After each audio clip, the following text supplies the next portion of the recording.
Imagine a lonely train station, the steam rising from the tracks, and the faint sound of a whistle echoing in the distance. Meet Charles, a train conductor with a story that goes beyond mere schedules and delays. One fateful night, a young traveler steps onto his train, unwittingly carrying a secret that could shake the very foundations of the Vatican. What was this alarming truth that lay hidden in the shadows of history? It was a revelation that linked the fate of humanity to a long-lost artifact, a relic tied to the ancient power of faith itself. Stay tuned as we unravel this captivating tale, one chilling detail at a time. Growing up, the aroma of incense was the backdrop of my childhood, accompanied by the rhythmic chant of the rosary beads in my mother's hands. I was a child shaped by faith, cradled in its traditions and warmed by its promises. While others played in open fields, I often found myself drawn to the quiet pews of our small church. It was amidst these walls I first felt whispers of a calling to serve, a gentle tug on my spirit that ignited an internal curiosity and profound yearning to seek deeper understanding. This intrinsic pull became a constant companion, guiding me through adolescence and leading me inexorably to the heart of the Catholic faith, the Vatican. As I embarked on this path, my family applauded my decision, viewing it as a natural progression of our shared devotion. With their blessings and the weight of anticipation, I arrived at this revered citadel, the epicenter of our faith, believing it to be the ultimate spiritual sanctuary. Upon my arrival in Vatican City, I was embraced by the serenity I had always imagined. Its grand architecture loomed like silent sentinels, housing centuries of wisdom and holiness. My days were filled with studies, delving into sacred texts, and the peace of spiritual reflection under the tutelage of Father Marconia, revered priest with a reputation for his deep insights into the Church's sacred mysteries. His presence was calming, his teachings were profound, a tapestry woven with wisdom and depth, providing solace and guidance as I navigated this divine path. Father Marconi's words were not only educational but transformative, each lesson a bridge fortifying my connection to faith. Under his guidance, I felt fortified, equipped to embrace this sacred journey with resolve and trust. Yet, amidst the tranquility, subtler stirrings began to unsettle me. What started as moments of curious intrigue began to mature into inexplicable sensations, witnessing peculiar phenomena that defied logical explanation. It began with fleeting shadows drifting along the ancient stone walls, shifting in ways that couldn't quite be explained by the interplay of light and shadow. At first I attributed it to my imagination, adjusting to this enormous city of spiritual history. However, their persistence was unsettling. There were times I could almost feel their presence, a watching, lingering awareness. Even the silence around me felt alive, as if it held conversations between spirits of a time long past.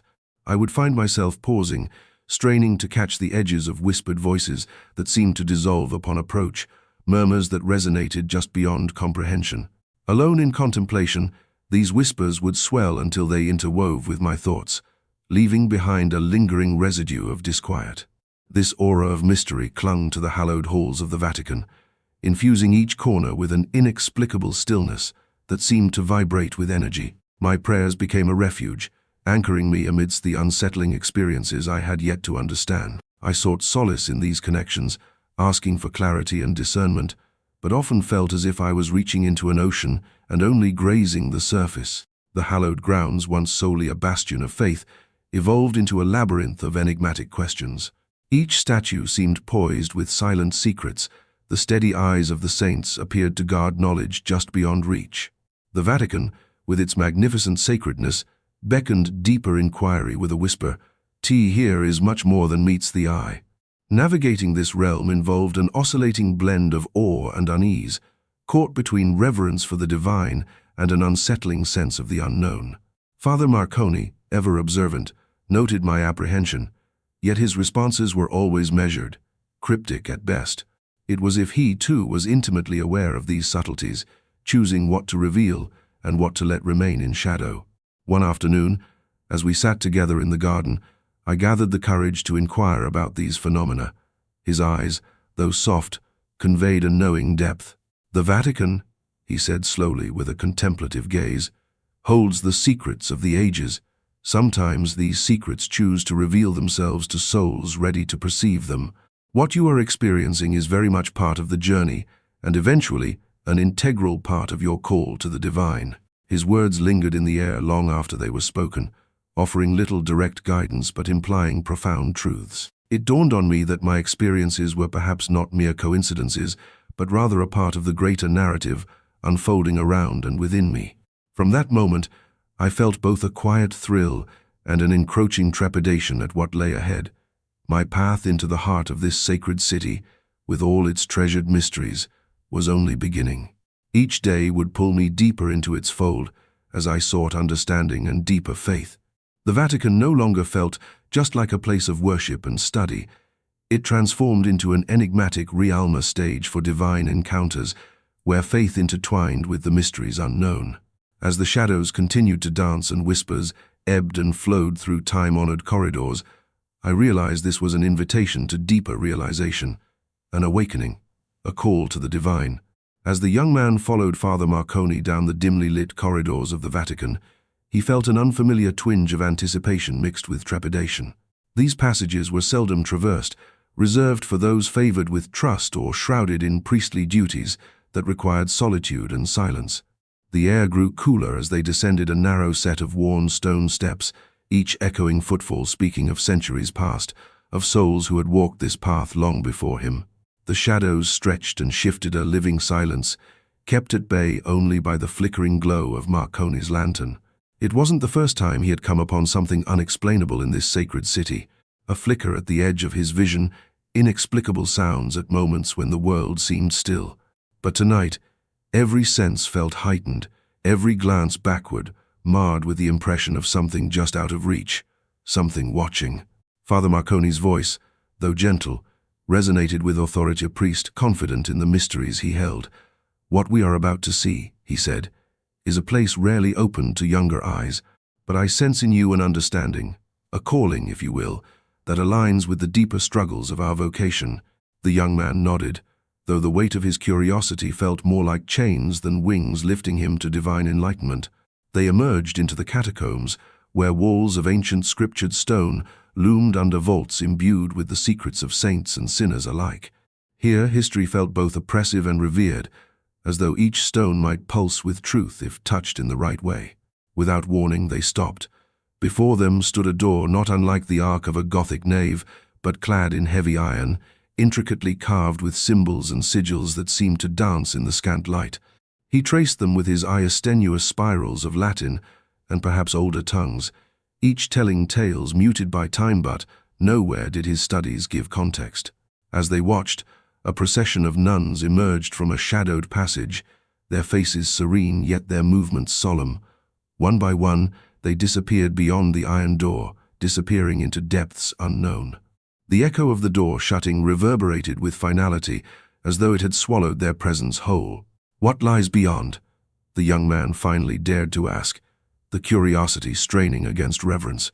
Father Marconi smiled a smile that was both a comfort and an enigma. "Sometimes what you see is not meant to be understood immediately, but in time, all will be revealed. We are all guided by faith, and faith often requires patience. Yet for the young man, patience was a virtue in short supply. His thoughts lingered heavily on the Iron Guardians and the procession as they returned to their course. After that night, sleep came only as fitful fragments. Visions of the catacombs filled his dream-sanctioned figures with eyes of fire, glyphs glowing under ghostly fingers, a sense of something important that lay just out of reach, a beckoning whisper from behind the iron door. And it wasn't just in dreams. Shadows seemed to reach out during the day, voices hushed yet pervasive, like the murmurs of the winds through sacred groves. He felt himself drawn back, endlessly contemplating the iron door.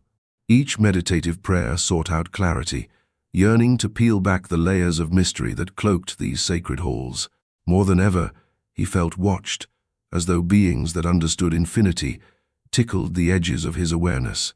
These days blurred between reality and the dreamscape, both filled with the quiet demands of seeking truth amidst silence.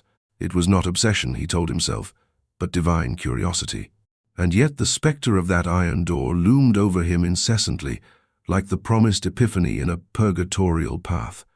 Words left unspoken rang in memory. "One day you will understand." Haunted by the phantoms of his recent visit to the catacombs, the young man found himself irresistibly drawn to uncover the mysteries that seemed entwined with his very soul. It was as if the iron door, sturdy and forbidding, had released a torrent of suppressed curiosity within him, a curiosity that demanded satisfaction, no matter the risks involved. His heart and mind, now locked in a relentless pursuit for the truth, propelled him through the ornate hallways and aged corridors of the Vatican, each step echoing a mix of trepidation and exhilaration. As daylight gave way to the hushed tranquility of evening, he found himself standing before the Vatican's fabled library, an archive of unparalleled knowledge, a sanctum where millennia-old manuscripts and forgotten texts awaited. Guided by an instinct that veered closer to compulsion, he slipped past the rows of shelves, fingers trailing along tomes bound in cracked leather and embossed with symbols that danced in his dreams. Deeper he delved, into the library's shadow-soaked recesses, where few dared to tread. It was there, in the library's heart, that he stumbled upon it. The Book of Secrets. The mere presence of the book seemed to thrum with a latent energy, its cover a tapestry of occult symbols interwoven with what appeared to be ancient script. The young man hesitated, a cold shiver tracing his spine. Yet, against all reason and amidst the whispers of caution that filled his thoughts, he reached for it. The moment his fingers brushed against the aged leather, a sense of foreboding enveloped him, as though the pages were keenly aware of his intrusion. With trembling hands, he opened the tome, revealing incantations and invocations inked in sinuous lines that invoked both awe and dread. The book's allure was undeniable, an irresistible beacon that urged him forward into its depths despite the mounting sense of peril. He read feverishly, losing track of time, as if ensnared by an invisible force that demanded his attention and his very essence. As he delved deeper, the book unveiled rituals and doctrines shrouded in secrecy, dark practices that seemed to hint at an alliance between earthly authority and unholy forces. With dawning horror, the young man realized that the catacombs, the iron door, and the ritualistic processions might be more than mere vestiges of a bygone era. They could be part of a living, breathing legacy of arcane rites, shielded by the church and hidden from the world's eyes. His mind raced back to Father Marconi's cryptic assurance that understanding would come in time. Was this the understanding he had meant? Was the church's historical grandeur a mere facade for something much more sinister? The profound implications of his discoveries loomed like a specter, casting long shadows on everything he had ever learned or believed. The deeper he read, the more the lines between reality and nightmare blurred. The perception of the invisible threads binding his nightmares to this unfolding dark history tightened around him. He saw now, in vivid clarity, the faces of those lingering at the iron door, their expressions not of reverence, but of somber duty, tinged with an undercurrent of fear. What power did that door guard? And what horrors lay beyond its iron threshold? In this web of darkness, orchestrated by a history both veiled and active, the young man found himself teetering on the edge of revelation and madness. Yet, the book's secrets, grim as they were, offered him no respite, only more questions and a path deeper into the heart of a mystery, unfathomable, yet tantalizing. Driven by an enigmatic blend of fear and fascination, he realized his search for the truth had only just begun. Little did he know, each page turned brought him closer to the point of no return, where mere curiosity could awaken despair or courage, both equally demanding their due. Compelled despite the lurking dread, what once was an exploration had become a quest to untangle the shadowed threads of the past without losing himself to them. Amidst the library's towering silence, under the watchful gaze of forgotten scholars, his journey continued. Driven by a mix of terror and curiosity, I found myself drawn to the dark labyrinth beneath the Vatican, a place where whispers of forbidden rituals echoed through the ancient corridors. These whispers had been haunting my dreams ever since I first laid eyes on the Book of Secrets in the Forbidden Library. Sleepless nights and inexplicable chills compelled me toward this hidden chamber, deep below the magnificent architecture that the world above admired for its sanctity and reverence. There, in the oppressive shadows, I stumbled upon a scene that confirmed my deepest fears. Concealed behind a stone pillar, I watched as hooded figures congregated in a circle, each movement deliberate and synchronized, as if part of a well-rehearsed dance. The air felt thick, charged with energy that was both terrifying and bewitching. Cerebral spaces between my thoughts filled rapidly with dread as my senses became heightened by the aura of this eerie congregation. My heart raced as the figures chanted in a language that felt ancient even in my bones, causing the very walls to vibrate subtly with the weight of their incantations. The strange cadence of their words seemed to reverberate into the very core of my being, each syllable shifting something within me, sowing seeds of unease. I could not look away as they brought forth items that made the term sacrifices feel grave beyond its meaning, artifacts of a life force, offered to a malevolent entity whose presence was palpable, looming ominously around the edges of the dimly lit room. As the reality of the horrors unfurled before me, the nature of this ritual became more evident, their practices designed to maintain an entity's cruel captivity. It was chained by ceremonies steeped in darkness that strangled the balance between faith and despair. Everything became clearer now, the desperate act of controlling a power too ancient for human understanding. Their movements became more frantic, and with each synchronized gesture, a force seemed to shift in the chamber, its aim to fortify the bounds of another worldly imprisonment, one that had been safeguarded by the Vatican with grim urgency for generations upon generations. Yet, it was not the entity they feared, but the potential devastation of its malevolence if unleashed, a dire realization that struck me with paralyzing fear. In my enthralled yet terrified state, I inadvertently shifted, perhaps too abruptly or too loudly. The noise I made might have echoed in a manner amplified by the charged air, or maybe one of those robed figures was especially attuned to disturbances. In that instant, all heads turned toward my hiding spot. A chilling silence fell upon the chamber, the kind that precedes storms of unimaginable ferocity. The immediate sense of danger broke my paralysis, my body reacting instinctively as I turned to flee. I ran through the cryptic maze-like passages, the shadows seeming to stretch and dance around me, as if alive with menace. Behind me, whispers transformed into shouts, the hooded figures giving chase. I plunged deeper into the darkness, blind to direction, yet propelled by a primal urge to survive. Every step I took felt guided by an unseen force, as if some fragment of hope wove its way through the labyrinth to guide me out. In those moments, beneath a city where millions walked in unknowing vulnerability, it struck me that this dark ritual was the linchpin in a fight between the sacred and the profane, a battle I had unwittingly become a part of. As I burst into the relative safety of the outside, the Vatican stood serene and unyielding under a blanket of stars, as if untouched by the tempest of chaos underneath. My heart pounding against my ribcage, the gears of religious polity were now all too visible to ignore. As I caught my breath, I couldn't shake off the feeling that something had shifted, something dangerous had been set in motion, a reality that would haunt me, even in the waking world, dreaming only of what lay untold in a catacomb, no longer just a myth in whispered histories. Having narrowly escaped the chilling secret rituals hidden beneath the Vatican, the young man feels he has journeyed from one nightmare into another. The catacombs have ingrained themselves into his soul, dark, shadowy memories that haunt every step he takes. Each city street in Rome seems to warp, unsettlingly sharing characteristics with the labyrinthine tunnels he fled. Echoes that once murmured softly in those oppressive depths now seethe louder inside his mind, an unbroken choir of whispers that refuse to fade. His initial relief at having survived the subterranean horrors gives way to an overwhelming sense of dread. Nightmares plague his sleep, perpetually binding him to twisted visions of hooded figures and grotesque offerings. When he manages to dream beyond the immediate terror, it's only to see vague, ominous shapes looming, a powerful entity straining against its bonds, its presence felt even at the fringes of his consciousness. Daylight doesn't bring solace. The young man's waking world has become equally treacherous.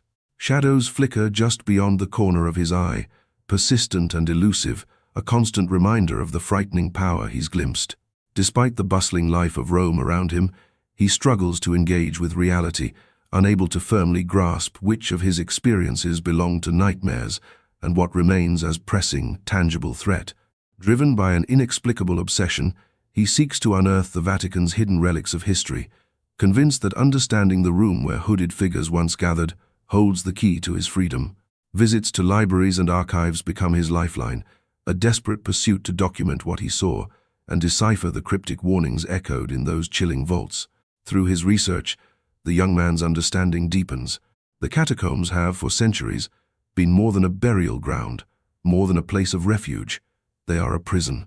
He learns of the ancient entity chained within, held captive not by choice but necessitia, malevolent force capable of reshaping the world in its likeness. These revelations do little to unburden him. Rather, they add layers of urgency to his plight. The knowledge he has gathered points towards a dangerous truth.